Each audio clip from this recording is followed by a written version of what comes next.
پیش از 2 سال هجرت پیغمبر خدا در مکه مکرمه عایشه صدیقه را با رسول اکرم نکاح کردند. عایشه صدیقه خود حکایه میکند، میگوید در بیرون من بازی داشتم با دوگانه هایم و ناگاه مادرم ام رومان فریاد زد که نزد من بیا. میگوید دوان آمدم که یک تپیش در دل من پیدا شد که دلم بالا میرفت پایان می آمد، شلپر بودم، مانده شدم. مادرم گفت یک مقدار همین پسی در ایست بعد خانه می درآیی. من نمیدانستم که چی مسئله باشد. وقتی مادرم خانه در آورد نگاه کردم زنهای زیاد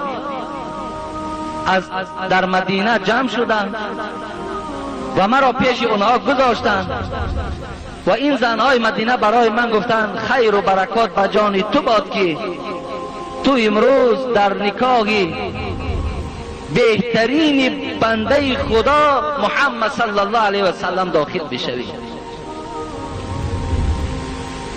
خیلی خوشنود شدم. لیکن عایشه صدیقه میگه وقتی مرا نکاح کردن ماه شوال بود. برادرای عزیز تصور شما یک حکمت از اینجا دور نکنید. ماه شوال بود. رمضان بعد رمضان شوال می آید. در ماه شوال عایشه صدیقه میگه که مرا پیغمبر خدا نکاح کرد. پس اینجا یک مسئله که امروز مردم ما را فرا گرفته از بعضی از مردای ما و شما پیرو این فتواهای زمکار شدن، بین 2 عید میگویم که نکاح نادرست است. بین 2 عید نکاح نادرست. پس این سخن عایشه صدیقه اثبات میکنه که شما مردم دروغ میگوید. بین 2 عید نکاح درست است. ببینید بعد رمضان ماه شوال می درآید. شوال می آید، ذوالقعده می آید، ذوالحجه، بعد عید قربان می شود. بین عید رمضان و بین عید قربان نکاح با طریق اولا جایز است. برادرای عزیز این سخنه که بین عید قربان و عید رمضان جایز نیست، این از دوره های جاهلیت بود. این از دوره های پیش از اسلام بود. اینا در کتابا میارن که ماه شوال به چی خاطر در عرب ها نکاح نمی کردن؟ به خاطر که معنای شوال معنای مرگ می دهد، معنای سختی را می دهد، معنای کلفت که می دهد. و یک روایت دیگر این است که در ماه شوال کسری طاعون آمده بود، آب پرتایه. دیگر مردم همین ماه را ماه بدبختی اعلان کرده بود، در این ماه نکاح نمی کردن. برای این از جاهلیت است، این از مردم ما و شما نیست. برادرای عزیز بین 2 عید نکاح درست است. نکاح یگان زلالی ندارد. لیکن اگر بین 2 عید هم گذرد به عقیده شما، بعد عید قربان هم اگر توی کنین همین توی های فسق و فساتان باشد و در کل سال غلط و نادرست است، نه در بین 2 عید.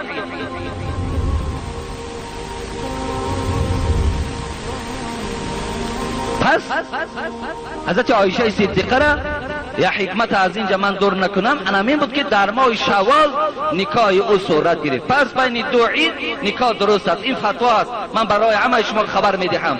مبادا یک دختر مثال شوهر میتین، بچه هاتون زن میتین، اگر بین 2 عید دم که آمد نکاح کنید، نکاح کنید درست است. عایشه صدیقه را رسول اکرم در ماه شوال نکاح کردند.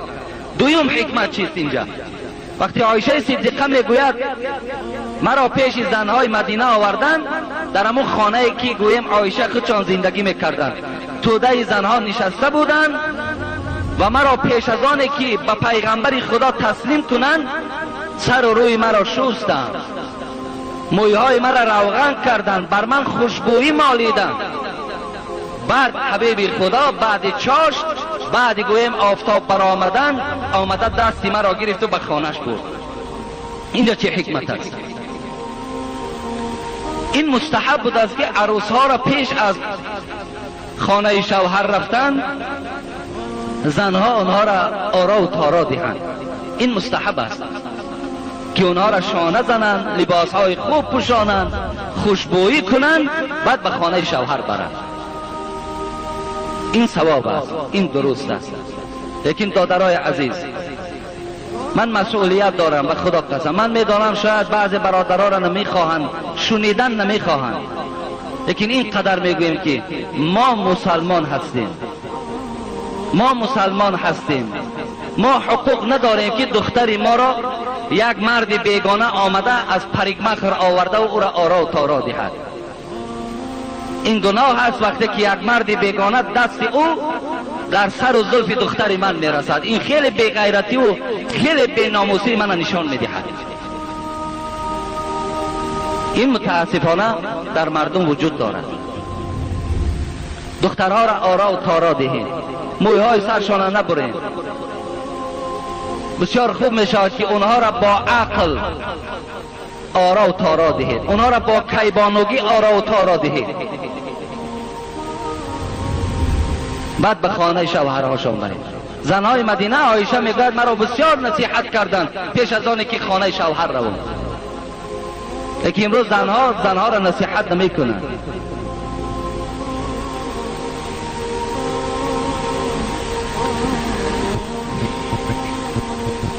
و این سخن ابوبکر صدیق که میخواهند دخترم در نکاح رسول اکرم باشد، اینم صورت گرفت. برادرای عزیز و گرامی، بدگویی های عایشه صدیقه هم وجود دارد. حضرت عایشه را تهمت در زنا کردگیند، تهمت کردگیند. بالای او از آیت 11 سوره نور تا 20 آیت سوره نور برای پاکیزگی عایشه آیت قرآن نازل شده است. این برای پیغمبر خدا را در خجالت گذاشتن، ابوبکر صدیق در عذاب گذاشتن. منافقات توانستند که یک آوازه تهمت در مدینه برپا کنند.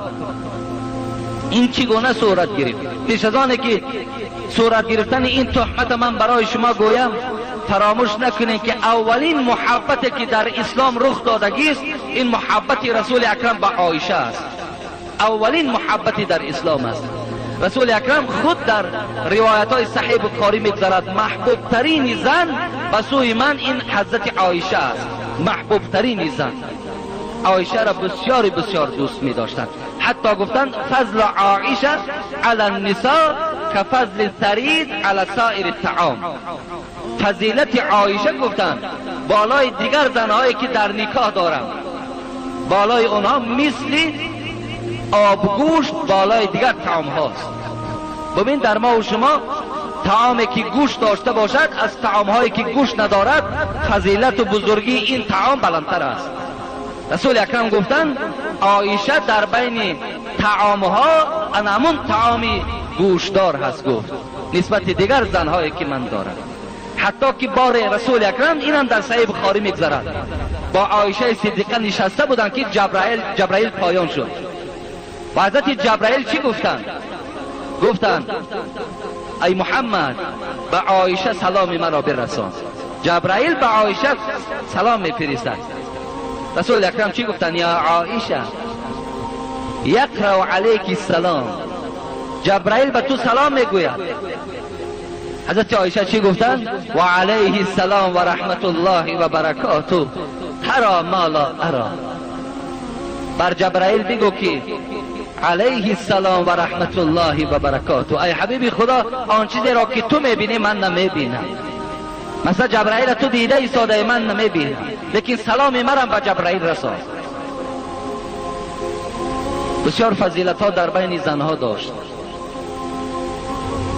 باره میگوید حبیب خدا که بسیار خانه عایشه زیاد می آمد، در زیر چادر با عایشه دراز کشیدگی بود که دیگر زنهای پیغمبر شاید 5 نفرش شاید 6 نفری او یک جایه شدن و فاطمه را فریاد زدن. دختری دوست داشته ترین پیغمبر فاطمه را گفتن رو با پدرت بگو که چگونه محبت به عایشه داره، با ما هم همچنان محبت کنه. اینم در صحیح بخاری میگذارد. حضرت فاطمه شکایت دیگر زنها را گرفت و به نزد پدرش آمد که رسول اکرم در زیر چادر با عایشه صدیقه دراز کشیدگی صحبت دارد. گفت پدر گو اجازت هست؟ گو اجازت هست. گفت من شکایت آوردم. گفت چی شکایت آوردی؟ گفت دیگر زنهای تو میگویند چگونه محبتی به عایشه داری، به ما نیز همچنان محبت کن. گفت فاطمه گفت تو دوست نمیداری آن کسی را که من دوست میدارم. گفت پدر گفت دوست میدارم. گفت پس من عایشه را دوست میدارم و برای تو امر میکنم ای فاطمه عایشه را همیشه دوست دار. فاطمه میگوید از جاش خیست و آمد نزد این زنها. گفت با پدرم آن چیزی که پیشنهاد کرده رسانیدم، لیکن بر من این گونه جواب گفت. گفتن زنهاش گفت ما را قناعت نکردی، ما را قناعت نکردی. گفت خیز بار دیگر رو بگو آن محبتی که به عایشه داری به ما نیز همچنان محبت کن. فاطمه گفت قسم به خدا دویم باره پیش پدرم نمیرم. گفت از جاش زینب ابن جحش خیست. این زن پیغمبری خدا بود، دختر عمش بود. حضرت عایشه میگوید در بین تمام زنهای پیغمبر در شرف و بزرگی قریب به من همین زینب برابر میشد. هم حسن جمالی خوب داشت، هم پاک دامن بود، هم دست بخیر داشت و همیشه شبها قیام لیل داشت. بسیار زنی خدا ترس بود، بسیار خدمتگار در پیغمبری خدا بود. میگوید زینب از جاش خیز گفت من شکایت شما را میبرم. خودش هم علم داشت زینب. آمد میگوید نزد حبیب خدا که همون حالتی که با عایشه دراز کشیدگی بود همون حالت قرار داشت. زینب پیشش در آمد و ای حبیب خدا گفت از تمام زنهای تو شکایت همین که محبتی که با این عایشه داری با ما نیز همچنان محبت کن. حبیب خدا میگوید به چهره زینب تماشا کردن چیزی نگفتن. عایشه میگوید من فقط به چشمهای پیغمبر نگاه داشتم که اشاره کنه تا که من جواب گویم. لیکن حبیب خدا میگوید هرچند که نگاه کردم به چشم از چیز اشاره نکرد، لیکن از چهره او فهمیدم که وای به من دلالت کرد که از خود دفاع کن از خودت. من میگوید با زینب مناقشه کردم، دو زن با یکدیگر روبرو شدن، جنجال کردیم. ولی بعضی دو زنها سه زنها میگن بین ما جنگ است و دیگر. از این قصه ها برمیاد که در بین زنهای پیغمبر خدا هم رشک وجود داشت. میگوید مناقشه کردیم، لیکن میگوید در سخنرانی من زینب شکست دادم. عایشه میگوید من شکستش دادم. میگوید دیگر مجال حرف زدن نیافت و از جاش خیست میگوید و رفت به جانب زنها گفت که رسول اکرم میگوید این دختر ابوبکر است. وقتی از جا زینب خیست و میخواست که رود، گفت زینب گفت یک لحظه گفت این عایشه دختر ابوبکر صدیق است. زینب رفت به مردم رسانید. امام نووی میگوید برای چی پیغمبر خدا گفت که این دختر ابوبکر صدیق است؟ میگوید سبب و حکمتش در این است که یکمش عایشه را پدرش آدم بزرگ بود و محبوب ترین مردها به سوی پیغمبر هم حضرت ابوبکر بود و دیگر این که یکی از زنهای دانا و زنهای خیلی زیبای پیغمبر هم حضرت عایشه بود. حتی رسول اکرم آنچنان غمخوری به عایشه میکرد که زیباگیش خیلی زیاد که بود، مردهای دعاخانه دعوت میکرد که آمده عایشه را دعای چشم خانه.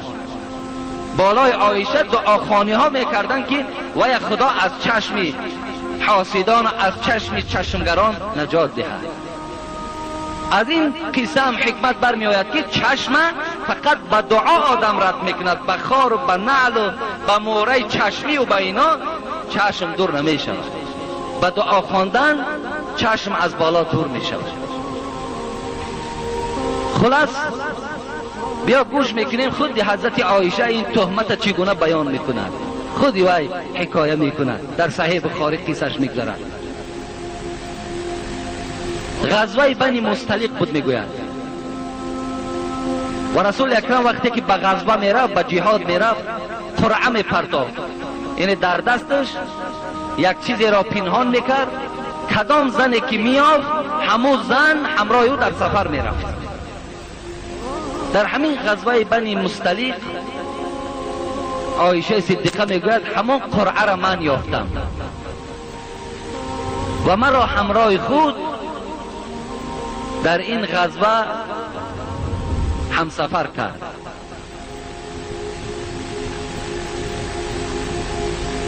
و برای من یک اشتر آماده کرد. بالای اشتر کجاوه داشتم. کجاوه را گفته همون یک خانچه می سازن که اگر شما دیده باشین در بالای فیل هم می گذارن، در بالای اسب هم می گذارن، در بالای اشترها هم می گذارن و در او همون رهبرها و سردارها سوار می شوند. برای حضرت عایشه کجاوه ساختگی بودند، در داخل همون می در آمد، در خود می پوشید و این کجاوه او را می برداشتند، بالای اشتر می ماندند و رهسپار می شدند. حضرت عایشه می گوید وقتی که این غزوه تمام شد، مسلمان ها در این ظفر یافتند، پس گشته آمدیم، در یک وادی قرار گرفتیم. نصف شب بود که فرمان شد که بارها را بندین، رهسپار به سوی مدینه می شوید. حضرت عایشه صدیقه می گوید من از کجاوه خود پایان شدم برای قضای حاجت از این عسکران رسول اکرم، از این کجاوه خود دورتر رفته قرار گرفتم برای قضای حاجت. قضای حاجت کردم، گشته به نزد کجاوه خود آمدم، دست در گردن زدم که مورم در گردنم نیست. یک موره داشتم، بسیار موره قیمت بود، همین مورم در گردنم نیافتم. پس برای جستجوی این موره باز به همون جایی که قضای حاجت کرده بودم رفتم. اونجا خیلی وقتی من زیاد گذشت، کافت و کاو کردم. وقتی که از آنجا برگشته آمدم، نگاه کردم که کیها این مردم الکی رهسپار شدن، کسی در اونجا وجود ندارد. قصه خیلی با دقت گوش اندازین، شما خودتان پیخست میشوین که آیا این تهمت بود یا تهمت نبود. انا همینجا تهمت حضرت عایشه سر میشود. آمدم که نیست کسی، کجاوه منم بالای اشتر بار کردن رفتن. ببینید حضرت عایشه میگوید برای چی همون انسانهایی که کجاوه را برداشتن و بالای شتر بار کردن درک نیافتن که من در داخل کجاوه هستم یا نیستم؟ برای چی؟ سببش در چی بود؟ میگوید یکمش این واقعه میگوید بعد نزول آیت حجاب بود. یعنی حجاب، ساتر، روی مال انداختن. این آیت وقتی که آمده بود دیگر مردها حقوق نداشتن که هر یک کجاوه را کشاده و داخلی او را تماشا کنند یا به سوی زنها نظر کنند. این دیگر مسلمان ها حق نداشتند. یکم صورت این بود میگوید. دویم صورت این بود که من بسیار سین و سالم خورد بود میگوید اون سالها و بسیار زنی بیگوشت بودم، خراب بودم میگوید. زنهای دوره رسول اکرم میگوید سرگوشت نبودند و حضرت عایشه میگوید ما خوراک زیاد هم نمیخوردیم و فربگی هم در ما وجود نداشت. بسیار یک وزن سبکی داشتیم. از این خاطر کجاوه را برداشتگی آدم حس نمیکرد که در داخلش آدم هست یا نیست. ولی امروز میبینید چی مردمان چی زناماند، باور کنید خدا داند تابوچه برداشته نمیشود. حبیب خدا در حدیث های مبارک گفتن میترسم از امتی که شکم داشته باشد. ببینید از امتی که شکم داشته باشد، از این گونه امت میترسم.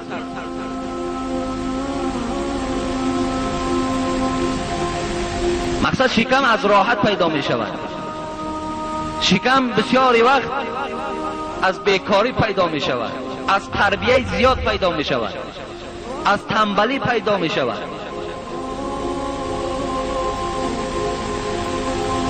میگوید مادامی که دیدم کسی نیست، عایشه میگوید پس چیکار کردم؟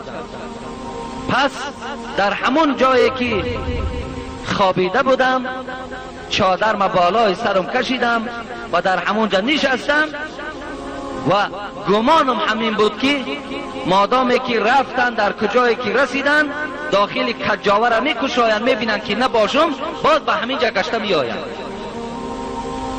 و همچنانم شد. عایشه میگوید نشستم قریب دم صبح شدند میگوید بپره شدم و در جای خود غلطیده خوابم بود.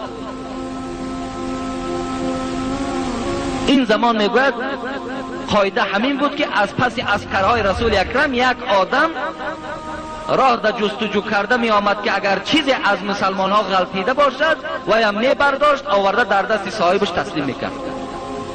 این حالت میگوید من خواب بودم که یک صدای شنیدم از صوفان ابن معتل سلیمی که این لله و این الیه راجعون گفت.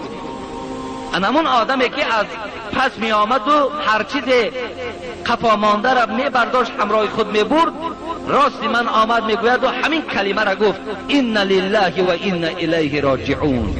یک تعزیه بیان کرد ما از خدا هستیم و به سوی خدا بازگشت داریم. می گوید صدای این مرد شنیدم برابر من از جای خود خیستم. قسم به خدا می گوید این مرد آنچنان مرد مسلمان بود که با من دیگر سخن نگفت، فقط اشاره کرد که بالای شتر سوار شد. میگه شترش پایان کرد و اشاره میگه بالای شتر سوار شدم و بند شتر را گرفت و به سوی مدینه رهسپار شدیم. انشاءالله در راه چی گفت و گذار شد و تا رسیدن این الک چی فتنه ها در مدینه منوره فرا گرفت، من میخواهم جمعه آینده ای را برای شما رسانم، زیرا وقتم انجام یافت، وقتم تمام شد و این قصه البته باز به خودش باز دوام دارد، نازکی ها دارد. برای این در دوام این 5 دقیقه که شاید باقی مانده باشد من این تمام کرده نمیتوانم. انشاءالله جمعه آینده من برای شما این قصه را بیان میکنم. بابای قربان از تماشا تیپه از نفقش برای بنای مسجد یک مبلغ جدا کردند. در حق استاها امرالدین، سید مراد، بابای آدینه، بابای حاجی شاهین و دیگران که در تعمیر مسجد اشتراک کردن دعا کنید. همون قسم آشیانه تایی که از طرف راست شما هست همون خیلی گویم خراب شدگی بود. همین هفته گذشته همین شخصانی که نام گرفتم خدا برکت چون بسیار خدمت خوب کردن، از سر همونجا را استیاشکا کردن، سفید کردن، تازه کردن، خیلی در حالت خوب قرار دارند. آدمایی که نشستن تماشا کنن خودشون حس میکنن. یک برادر 2 قابچه سیمنت آورده است. یک برادر دیگر من که هم سوداگر است هم امروز تعمیر خانه دارد، اینجا یک مبلغ برای تعمیر همین مسجد جدا کردن، گفتن نام ما نخوانید. خب پسرکی که طلبشان نام دارد در حق مادر و پدر محرومشان دعا خواستند. یک برادر دیگر هم اینجا یک مبلغ دادن که در حق من دعا کنید. از جنازه مرحوم فیضلی اینجا یک مبلغ آوردن و در حق آنهایی که در صندوق خیر کردند دعای خیر کنید. اینجا یک اعلان دیگر نویساندن یک برادر از آشخانه‌ای که مبلغ پولی یافته است کسی گم کرده باشد مراجعت نماید. یعنی در آشخانه کسی اگر پول گم کرده باشد آشخانه رفته باشید، همونجا پول یافتن ان شاء الله پولتونه پس میگردانند. کدامی که اگر گم کرده باشید کدام شهر است؟ خیلی شهر در شهر کسی که مبلغ گم کرده است خودش میداند دیگر کجا کدام آشخانه است، همونجا رفتم مراجعت کنین ان شاء الله پول شما را پس میگردن. خدا ایمانش داد. خیلی آدم مسلمان بود است که مثال آن چیزی که گم میشود با صاحبش میگرداند.